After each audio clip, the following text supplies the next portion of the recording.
हम हम देखिए क्या आपका हम आपके नेतृत्व में काम कर रहे हैं। हम तो मेंबरशिप जोड़ा है। मैं तो एक ही लक्ष्य मेरे पास तो जोड़ना। अभी भी 1 घंटे पहले जोड़ा है विकास मीणा को मैंने।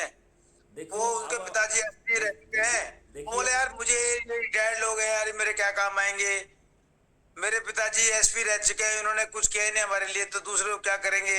अरे मैं कहा भैया ये तो जुड़ तो जाएगा, मीटिंग अटेंड कर ले। और मैंने कहा ये अच्छा है, तो अपने लिए तो जी लिया, लेकिन दूसरे के लिए तो जी यार। तो अभी अभी की बात है, तो मैं तो क्या कि सीख रहा हूँ, मतलब विद्यार्थी हूँ, मैं तो विद्यार्थी अभी। देखिए अब अपन को दो तीन काम करना चाहिए। और मीना समाज के लोग जो है उनका स्प्रेड बहुत अच्छा है। आपकी समाज से ढेर सारे लोग आईएएस आईपीएस हैं, हमारे भाई हैं, राइट। और हाँ। आपके समाज के लोग हर हर जो है ना इकोनॉमिक स्ट्राटा में फैले हुए हैं।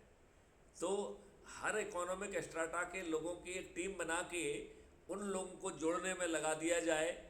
हम 9 दिन में वो चमत्कार कर देंगे। और मैं आपको ये बात बता रहा हूँ, यदि जो बात मैं कह रहा हूँ उतना आप शपथ पूरी कर लीजिए, मैं गारंटी लेता हूँ कि राजनेता मतदान के पहले अपनी हार स्वीकार कर लेंगे। इनमें इतना सत्य बात। इसमें इनमें इतना मादा नहीं बचेगा। ये आम सभाएं नहीं लेंगे। ये आम सभाएं लेने का इनका मादा खत्म हो जाएगा। 99% सत्य बात। लोग जो है अपनी हार स्वीकार कर लेंगे। वो वो भी मतदान के पहले। मीना साहब आप कहाँ तक सहमत है इस बात से?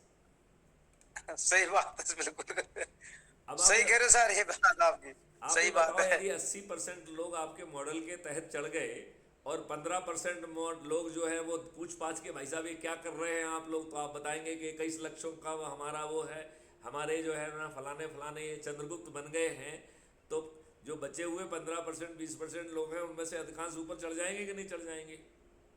जब जाएंगे चढ़ जाएंगे। 99% लोग थाली बजाकर दीपक जलाकर ये कहेंगे कि आरडी मीना हमारे चंद्रगुप्त हैं, तो अब बताओ किस राजनेता की औकात है कि वो क्या भाषण देगा, ये बताओ।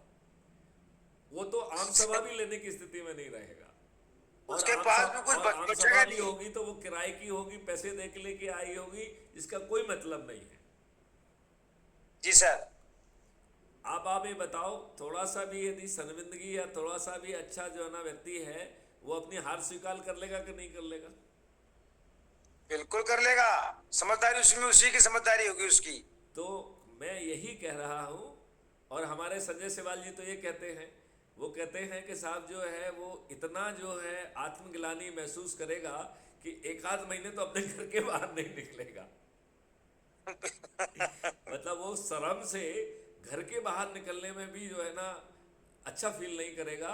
वो एक आध महीने तो घर के अंदर पड़ा रहेगा।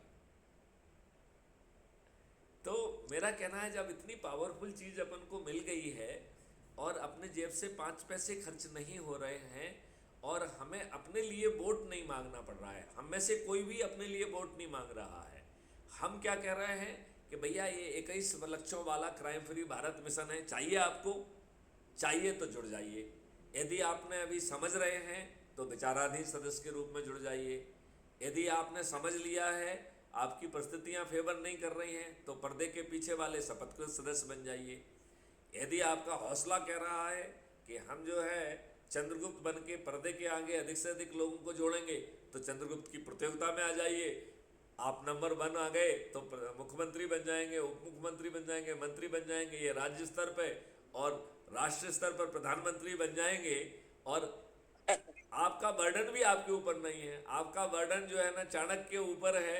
ये उसकी जिम्मेवारी है कि कानून के ड्राफ्ट लाए, टेक्नोलॉजी के ड्राफ्ट लाए, सभी चाणक्यों को हैंडल करे, उनमें एक मत क्रिएट करे और उसे रिफाइन करे, फिर पब्लिक से डिस्कोर्स करे, फिर चंद्रगुप्तों से डिस्कोर्स करे, और फिर बाद में जो है ना उसे विधानसभा या पार्लियामेंट के अंदर डिस्कोर्स करके उसे कानून का जो है ना सेप दिया जाए।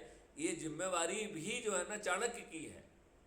तो ताज आपके सिर पे है और जिम्मेवारी चाणक्य के सिर पर है। आपका बताइए वो चाणक्य कितना जो है ना ताकत और जो है ना कितना धैर्य वाला होगा, जो ताज आपके सिर पे रख रहा है और जिम्मेवारी अपने ऊपर ले रहा है। जी हाँ। सर मैं तो ये चाह रहा